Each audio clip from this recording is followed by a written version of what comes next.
North Korea launched yet another ballistic missile into the East Sea this week. The regime has also sent more balloons carrying waste into the south. For more on this, we have our North Korean affairs correspondent Kim Jung-sil with us in the studio. Welcome back, Jung-sil. It's been quite a week for developments in North Korea. First, tell us about their missile launch. Eunji, early on Wednesday morning, North Korea fired yet another ballistic missile into the East Sea. The regime usually publishes the result of the launch the next day, and on Thursday, the day after, it claimed success in launching a multiple-warhead missile. North Korea state-run media said Wednesday's launch was to secure the capability to fire multiple warheads on a single ballistic missile. Here's where it gets interesting. The South Korean military has announced that Wednesday's launch was a failure. Take a listen. The missile launched by North Korea yesterday exploded in the early stages of the flight. North Korea has revealed the result in a different context this morning, and I think it is nothing more than a means of deception and exaggeration. Anyone can tell that the launch wasn't normal if you look at numerous videos and photos taken by civilians.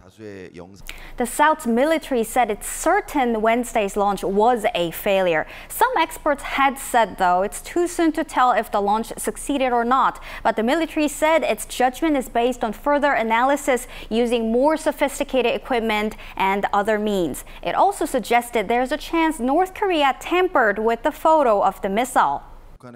What North Korea released today is similar to the Hwasong-17 liquid-fueled ICBM, launched on March 16, 2023.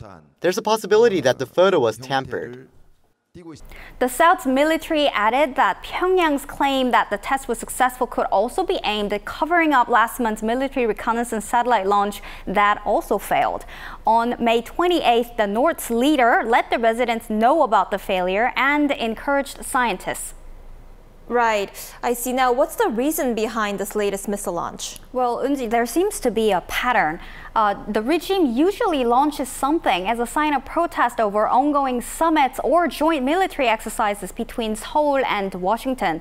The military also believes Wednesday's launch was due to the fact that the U.S. nuclear-powered aircraft carrier USS Theodore Roosevelt is taking part in the Freedom Edge joint military exercise between South Korea, the U.S., and Japan that began on Thursday.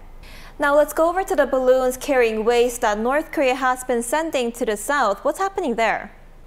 Eunji, the regime has sent hundreds of balloons just this week. The balloons weighed up to 10 kilograms and were carrying cut-off papers, this time contrary to the initial type of balloons that the regime sent in from late May that were carrying various trash, including old clothes and sometimes even fecal matter. The North Korean leader's sister, Kim Jung-sil, who practically serves as the leader's secretary, has previously warned that more balloons will be sent to the south if it doesn't stop sending leaflets to the north, referring to the propaganda leaflet sent to the north on June 20th, that is, by a North Korean defectors organization here in the south.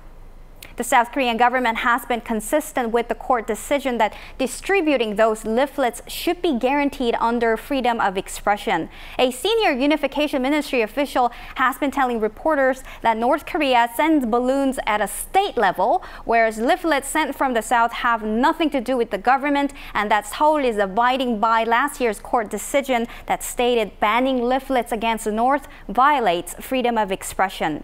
Most balloons are being sent from a North Korean defector organization called the Fighters for a Free North Korea, which is a civic group. They have reportedly sent dollar bills, medicines, leaflets containing information about Kim Jong-un, and USBs containing South Korean dramas and songs.